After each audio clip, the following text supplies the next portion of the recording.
Ndabaramukije mwese shuti banywanyi bacu mukunda kandi mugakurikira amakuru n'ibiganiro tutambutsa kuri chaîne yanyu arino yacu ya Isange TV, chaîne ibashikiriza amakuru n'ibiganiro biba bigezweho kandi biba vyakorewe amatohoza. Ndabahaye mwaramutse, abandi ndabahaye mwiriwe bivanye naho muherereye.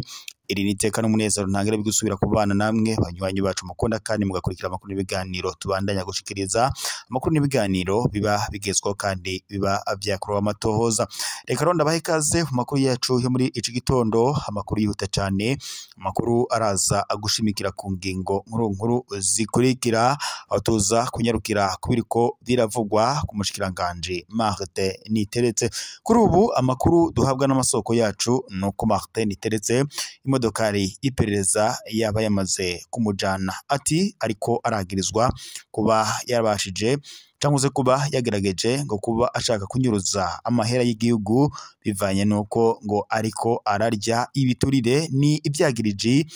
ariko aragirizwa n'umukuru w'igihugu. Kuri ubu rero Martin Niteretse akaba ajanywe n'imodokari y'iperereza ndetse nawe kuri ubu akaba ajanywe mu gasho. Meyari makuru kandi i Bujumbura nuko kuwa 24 mukakaru y'umwaka ubushikiranganje bw'ubudandaji bwaratangaje itunganywa rishasha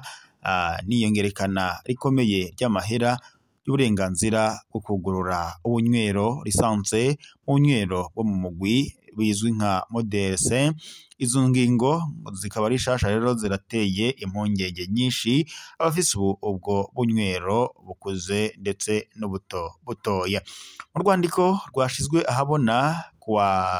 23 mukakaru y'umwaka umushikiranganje w'ubudandaji Marie Chantal Nijimbere yarasiguye imva ibyahindutse ivuye ku ngingo nshasha zo gutunganya amafaranga y'igihugu mu mwaka w'amafaranga wa 2025-2026. Gushika ubu ubunywero bwo mu mugwise bwategerezwa gutanga umumiliyoni 10 z'amadolari kugira ngo buronke urusha rwo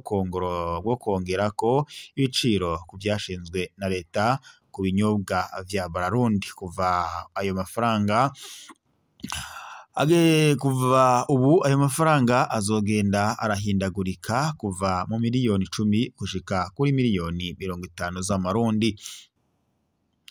Uburyo bushasha bwo gutandukanya uburenganzira bwo kugurura ubunywero mugwiswe Model C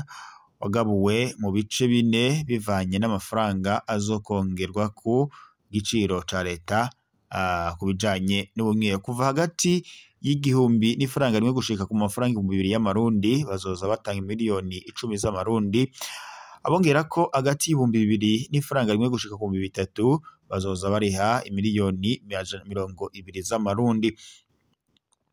Abongera ko hagati y'amafaranga 3,000 n'ifaranga rimwe gushika ku 5 bazoza bariha miliyoni 30 z'amarundi. Abongera ko ayarenga 5,000 n'ifaranga rimwe bazoza bariha miliyoni 50 z'amarundi. Abafise ivyo bibanza basabwa gukurikiza iyo ngingo nshasha ndetse no kwishura aya mafaranga imbere y'itariki 15 Nyandagaro uyu mwaka wa 2025 cankwe bagahanwa. Uruhande rw'abadandaza iyo ngingo ngo yarakiriwe nabi, benshi bariyamiriza ingingo ije yongereza ingorane muri ico gisata cari gisanzwe kirimwo ibibazo byo kuronka ibinyobwa n'igabanuka ry'ubushobozi bwo kugura kubihereza ivyo binyobwa. Twiyumvire umuntu yatanze imiliyoni 10 z'amarundi bagaca bamusaba gutanga ayandi mafaranga arenga kuri ayo mahera ntuzoyakura hehe? Ni ko umwe mu bafise akabare kiyubashe mu gisagara ca Bujumbura yibaza, abandi babona badoma urutoke ukuntu ibinyobwa vya Bararundi bitaboneka neza, bigatuma abafise ubwo bubare batoroherwa. Kubwizo ngingo nshasha amashirahamwe yigenga ntiyagumye mu gacerere. Mu kiganiro yatanze kuri uwa gatanu umukuru wa Pahake ishirahamwe ryishinze gukangurira abarundi guhindura ingendo Faustin Ndikumana yarashikirije amakenga yiwe kubwiwe ngo aho kuduza ibiciro byo kugurura ubwo bunywero buri mwanya ngo leta yategerezwa kwihatira gutora umuti w'ibibazo by'ugarije bararundi ari nayo ikora ivyo binyobwa kw'isi yose ngo leta ifise itegeko ryo gushigikira amashirahamwe akomeye kugira ngo akore neza niko yatangaje ariyamiriza kandi ihungabana ry'ibisata c'amakori riva ku guhindagurika kw'ibiciro vy'uruhusha rwo kugurura ubwo bunywero akabona ko rero ayo mafaranga ashobora guca intege abanyamitahe bakorera muri ico gisata mbere ngo bigatuma benshi bugara leta irahakwa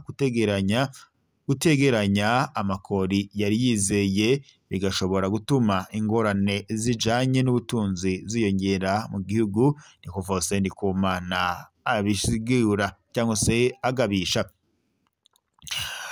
bamwe mu bakorera muri ico gisata bategekanya guheba ivyo bikorwa vyabo kuri uwo murindi nta yandi mahitamwo ngo bafise atari guhindura umwuga niko bimenyeshwa n'umwe mu bafise ubunywero hagati mu gisagara ca Bujumbura hakoreraniye ibiro by'ibisata bitandukanye by'igihugu hamwe ndetse n'amashirahamwe yose ya ONI ukugwiza amakori ngo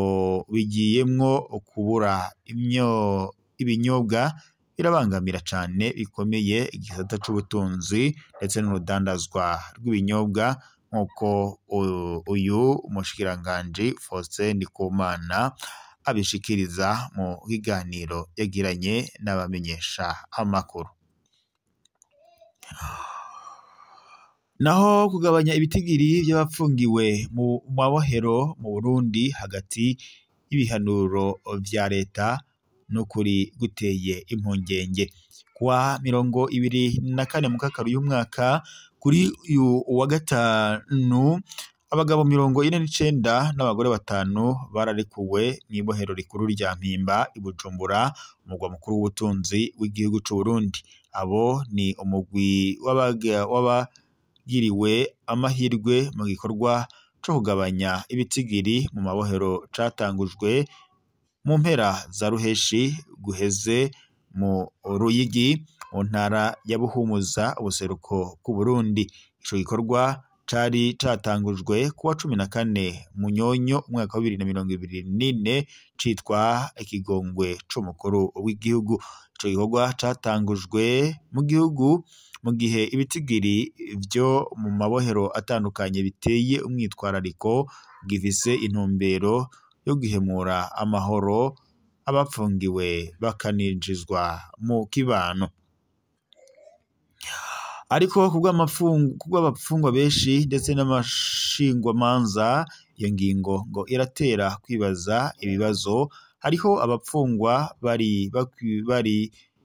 bakiraburana barekuwe vy'agateganyo mu gihe kandi abandi bahejeje umunyororo canke bejejwe n'ubutungane batararekurwa ni akarenganyo niko bivugwa n'umushikirazamanza akorera mu Ruyigi kubw'ibiharuro by'ishirahamwe ntabariza rijejwe gukingira agateka k'abanyororo ibohero rikuru rya Mpimba gusa hariyo abapfungwa 854 bapfunzwe hadakurikijwe amategeko gushika muri 2025 ni ukuvuga abapfungwa bahejeje umunyororo barekuwe vy'agateganyo canke bejejwe n'amasentare niko bitomorwa n'umwe mu barongoye iryo shirahamwe. Umupfungwa yahejeje ikiringo ciwe co gupfungwa amaze amezi menshi ari mw'ibohero amategeko y'u Burundi aracuritse parake ngo niyo ifata ingingo ikavuga uwurekugwa kandi iri mu baburanyi biraboneka ko atacizere kihari hagati y'amasentare ndetse n'amaparake kuko ingingo y'ubucamanza yategerezwa kuja mu ngiro parake itavyivanzemwo. Mu Burundi amabohero afise ubushobozi bwo kwakira abantu batarenga 4294 ariko abantu bapfunzwe muri iki gihe bararenga 12,000 aho amabohero afise ibice birenga 300% ku bushobozi bwayo, bigatuma ndetse abapfungwa babaye mu buzima bubi nk'uko bitomorwa n'abajejwe gukingira abanyororo.